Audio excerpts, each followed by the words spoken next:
अरविंद सिंह जी, विषय वही कि मुस्लिम फैक्टर नैरेटिव ये दिया गया कि भाई सपा और कांग्रेस दोनों को इस बात का इल्म था कि मुस्लिम अगर बटा तो फिर दोनों के लिए मुश्किलात आएंगी, इसलिए एक साथ चलना चाहिए। हो गया गठबंधन। ओवैसी भी ताल ठोक रहे हैं, वो करें बिल्कुल, हम अपना झंडा गाड़ेंगे। और बहन जी के लिए समाजवादी पार्टी ही कहती रही, ऑफिशियली भी अनऑफिशियली भी, कि भाई ये तो वही जहां हमारा मुस्लिम उम्मीदवार होगा ये वहां मुस्लिम लड़ाएंगे, या जहां हमारा मजबूत उम्मीदवार होगा ये उसको हराने के लिए मुस्लिम लड़ाएंगे। गुड्डू जमाली फार्मूला। क्या स्थिति लग रही है आप उत्तर प्रदेश के? देखिए, केंद्र में नरेंद्र मोदी जी के विजय का कई कारण है और उसमें से एक प्रमुख कारण है विपक्ष का अत्यधिक अल्पसंख्यक वोटों से प्रेम और उसके लिए आपस में गलाकाट प्रतियोगिता। आज उत्तर प्रदेश की बात करें तो चाहे समाजवादी पार्टी हो या कांग्रेस हो या बसपा हो या MIM हो, ये सबका लक्ष्य नरेंद्र मोदी जी को हराना नहीं है, क्योंकि सबको पता है कि ये होने वाला नहीं है। इनका लक्ष्य मुस्लिम वोट को अत्यधिक अपने तरफ खींचना है, उसकी लड़ाई ये लड़ रहे हैं। वो वोट आपस में बटेगा और केवल इस चुनाव से विपक्ष को यही हासिल होगा कि विपक्ष में किस खेमे को कितना ज़्यादा मुस्लिम वोट मिला है। मैं तो कहता हूं कि विपक्ष को सकारात्मक राजनीति करना चाहिए था, उत्तर प्रदेश के जनता के हितों को ध्यान में रखना चाहिए था और संपूर्ण उत्तर प्रदेश के विकास की यदि ये बात करते और उस माइंडसेट से आगे जाते और जनता से कहते कि ठीक है, भारतीय जनता पार्टी ने विकास का काम किया है, लेकिन हमारी गवर्नमेंट बनती है तो हम इससे भी 4 कदम आगे जाकर दिखाएंगे, तो ये एक पॉजिटिव अप्रोच होता। मुझे लगता है विपक्ष की ये बहुत गलती है कि अपने आप को केवल अल्पसंख्यक वोटों तक सीमित करना और उसके लिए आपस में गला काट प्रतियोगिता करना। ठीक है अरविंद जी।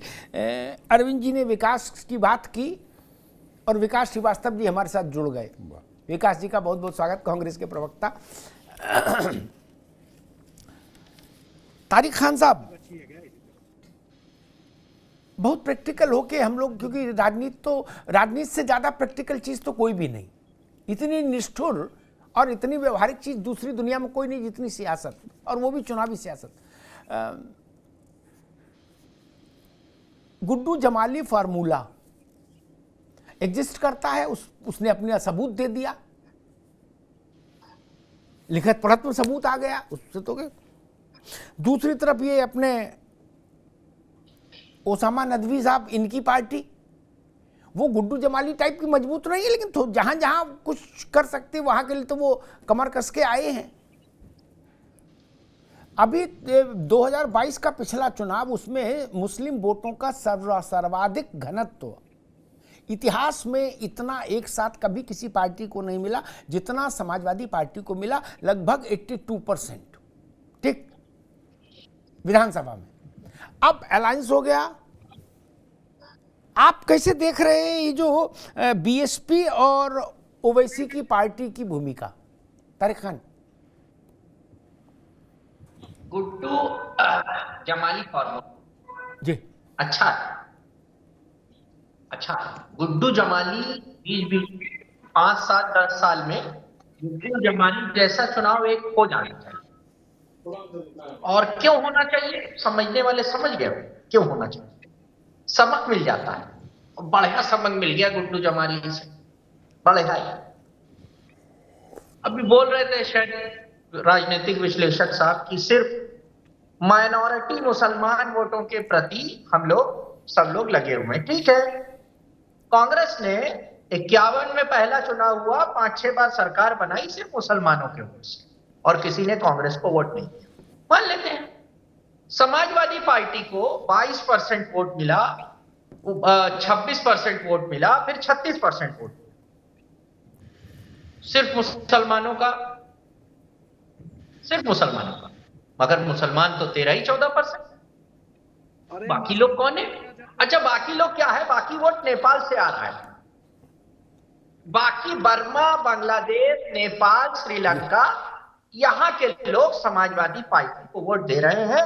हिंदुस्तान के आम नागरिक समाजवादी पार्टी को वोट नहीं दे रहे। ठीक है, मान लेते हैं, मान लेते तर्क तो है भाई हर तर्क को मान अभी रुकिए ना ओसामा नबी जी आप कैसी बात कर रहे हो? अभी रुक जाओ, अभी केवल तारिक खान की आवाज। जी तारिक खान। अरे चुपिए भाई, बीच में ना बोलिए जी, मौका पाइएगा तब बोलेंगे जी। तो मैं ये कह रहा हूं कि सभी वर्गों का वोट पार्टियों को मिलता रहा है। मैं तो यहां तक कहता हूं कि बीजेपी भी मुसलमानों का वोट ले रही है। इसलिए ये जो लाइन खड़ी करने की कोशिश की जाती है बार बार, इससे कोई बहुत बड़ा लाभ मिलेगा नहीं। और अगर समाजवादी पार्टी के पास सिर्फ मुसलमानों का वोट होता या कांग्रेस के पास होता तो सरकार नहीं बना पाती। ठीक है, ठीक है सरकार तारिक भाई, ठीक, आपने बिल्कुल ठीक से कही। मैं विकास जी के पास चलूं, लेकिन एक मैं अपना व्यवहारिक अपना ऑब्जर्वेशन रख देता हूं, बाकी पार्टियां जाने। तारिक खान ने कहा, उनकी बात सिद्धांत रूप में सही है, लेकिन चुनाव बहुत विचित्र गणित है, ठीक है ना। वो गूगल में नहीं मिलता, वो किताब में नहीं मिलता, वो तो जमीन पर ही फलित होता है और हर बार नए किस्म का गणित है। 17 का चुनाव हुआ विधानसभा का, तारिक भाई सुन लीजिए, आपके काम आएगा। रिजल्ट के बाद हम समाजवादी पार्टी के मित्रों के साथ बैठे, मित्र बड़े लोग, मतलब जो पार्टी चला रहे हैं, क्या उत्तर प्रदेश का डाटा सामने रखा। लगभग 100 सीटें ऐसी थीं जहां सपा के उम्मीदवार को बसपा के मुस्लिम उम्मीदवार ने हरा दी, के उपस्थिति के कारण हारना पड़ा। ठीक, 51 में कांग्रेस का चुनाव लड़ना शुरू किया, सारी पार्टी जातियों ने वोट दिया, सारे धर्मों ने वोट दिया, प्राणियों में सद्भाव हो, धर्म की जय हो, अधर्म का नाश हो, सारी बात ठीक है तारिक बाबू, ठीक। भारत एक गुलदस्ता है, सारे फूल एक से है, this that's all is good. लेकिन ये सच्चाई है जमीन की, क्या एक एक सीट कागज पर ऐसे मार्क करके हम लोगों ने देखी थी, क्या पुंडा हो गया। आजमगढ़ में कोई दूसरा मुद्दा ही नहीं चला। 2.5 लाख वोट गुड्डू जमाली नहीं पाए होते, धर्मेंद्र यादव जीत के चले आए होते।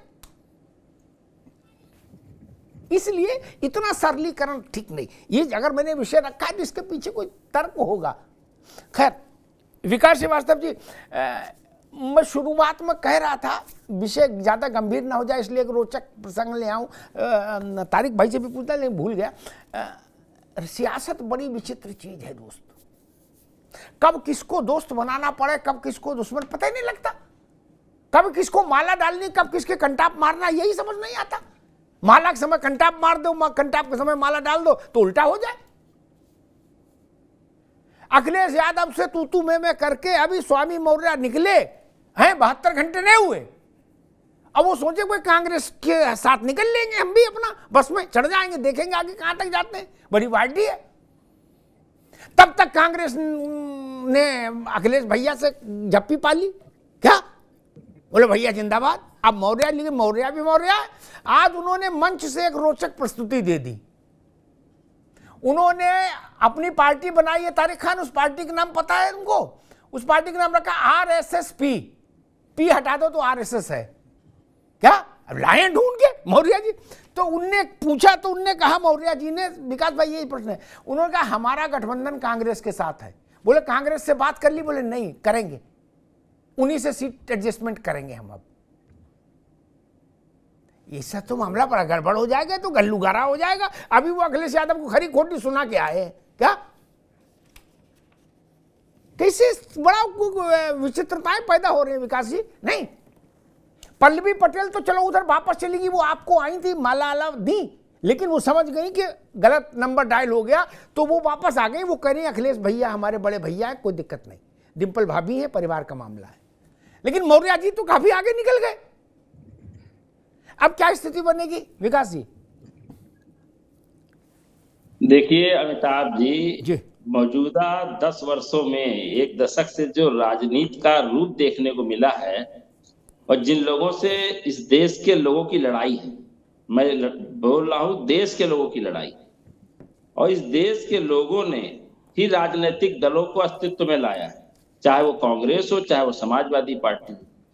किसी भी नेता को बहुत ही बड़बोले नहीं होना चाहिए, और यही बात मैं मीडिया से भी चाहूंगा, क्योंकि हम आप नहीं तय करेंगे, इस देश की जनता तय करेगी, और इस देश की जनता ने तय कर रखा है।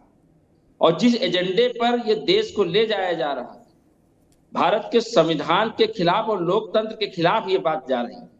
अगर अभी जो आप उत्तर प्रदेश के परिप्रेक्ष्य में जिन सम्मानित नेताओं का आप नाम ले रहे थे, उसकी शुरुआत करने वाली भारतीय जनता पार्टी और मौजूदा सरकारें हैं।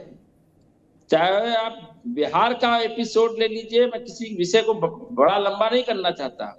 ठीक, आज देश की जनता चुनाव लड़ना चाहती है और देश की जनता का आदेश है कि समान विचारधारा के लोग जो इस देश के लोकतंत्र संविधान को बचा सकते हैं, क्योंकि अगला हमला अभी तो हिंदू राष्ट्र की बात हो रही है और दूसरा हमला अगर कहीं होने जा रहा है तो इस देश के अति पिछड़ों और दलितों के खिलाफ होने जा रहा है।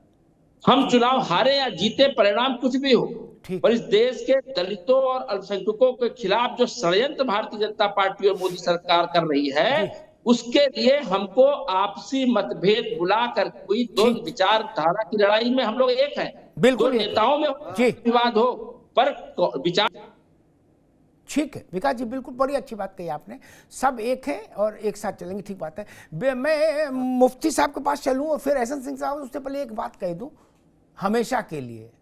विकास बाबू ने बड़ी सैद्धांतिक बात कही, उसका स्वागत करते हुए। वो आज कह रहे होंगे, कल कह रहे होंगे 10 साल, मैं तो 10 साल नहीं, मैं तो 35 साल से एक ही बात कह रहा। इस लोकतांत्रिक व्यवस्था में जनता जिसको मैंडेट देती है, मेरे लिए वही ईश्वर का आदेश है, क्योंकि मैं मानता हूं जनता ही जनार्दन है। उसका आदेश लोगों के लिए मैंडेट होता है, चुनाव परिणाम होता है। अमिताभ अग्निहोत्री के लिए वो परमात्मा का आदेश होता है। ठीक, इसलिए बाकी सब बातें बेकार, मेरे लिए सब बातें बेकार। उनमें मैं कभी दिमाग नहीं खपाता कि बड़ी बड़ी थीसिस किसने क्या रची ना। जनता ने जिताया, मैं मान लिया ये भारत के नारायण का फैसला है, भारत के लिए। उत्तर प्रदेश में जिसको जिताया उत्तर प्रदेश के लिए। मुलायम सिंह जीते तब भी मैंने ये कहा, नारायण दत्त जीतते थे तब भी यही कहा, योगी जीते तब भी यही कहा।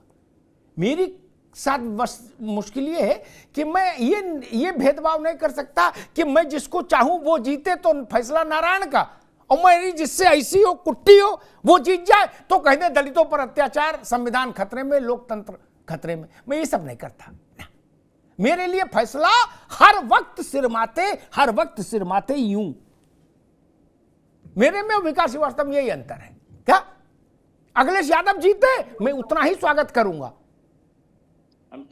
जितना योगी आदित्यनाथ का। मैं ये तारिक खान के लिए समस्या हो सकती है कि योगी आदित्यनाथ जीत के तो क्या बोले, मेरे लिए थोड़ी ना भाई, मेरे लिए तो जनता भगवान है। आप लोग अपनी अपनी चिंता करो यार ना।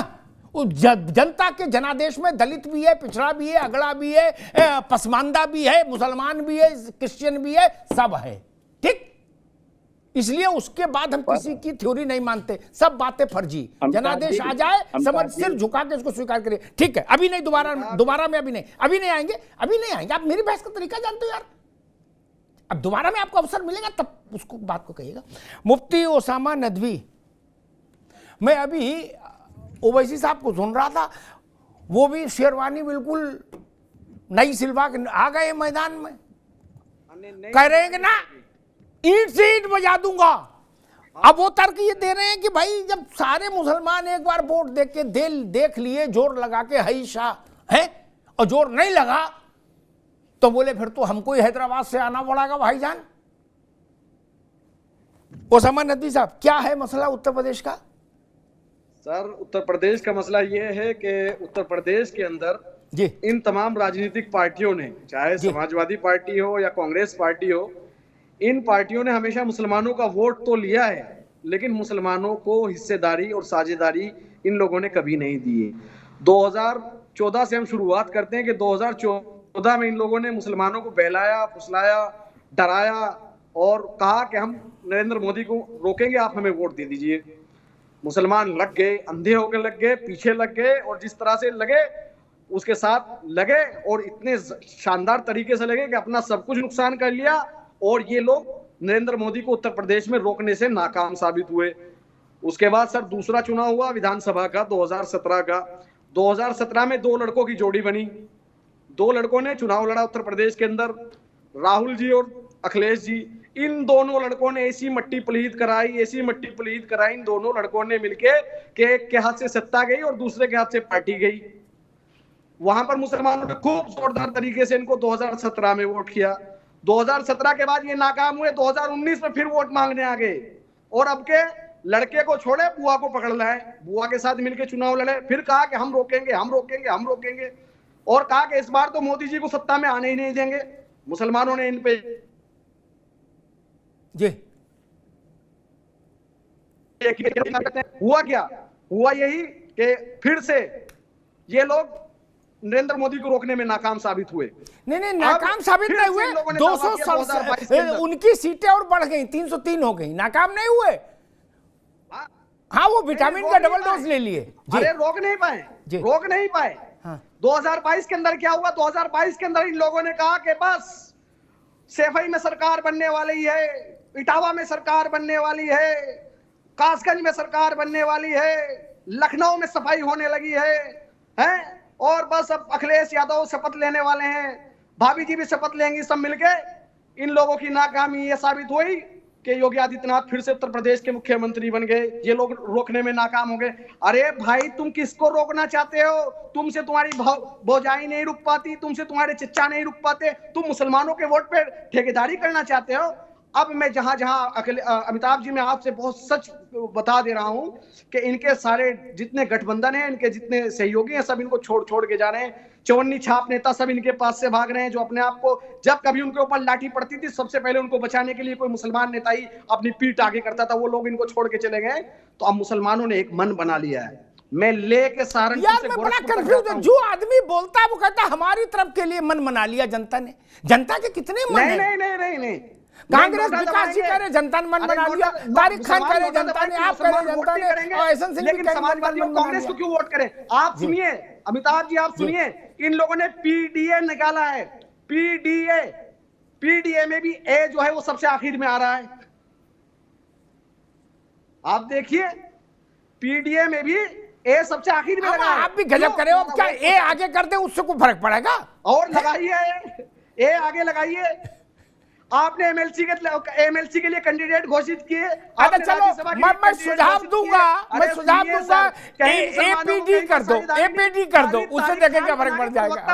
ठीक है मुफ्ती साहब रुक जाओ। अरे रुको भाई, मुफ्ती साहब रुको। बड़ी मुश्किल है। जनता को तो हर आदमी टेकन फॉर ग्रांटेड लेके जेब में लिए घूम रहा है क्या, और जनता के गले में अपनी कॉलर ट्यून सेट करने के चक्कर में है। जनता गला ना हो गया, मोबाइल हो गया। गजब कर रहे हो। सर मैं तो अपने अरे रुक जाओ भाई, रुक जाओ आप। हम इनको, तारिक खान को सुझाव देंगे, अखिलेश जी को भी कहेंगे कि भाई चलो इन्हीं की मान लो, एपीडी कर दो, देखे उससे कौन सा छप्पर फट जाएगा। अब फिर वोट नहीं मिला तो आपकी गर्दन पकड़ेंगे ये। ठीक है, रुक जाओ।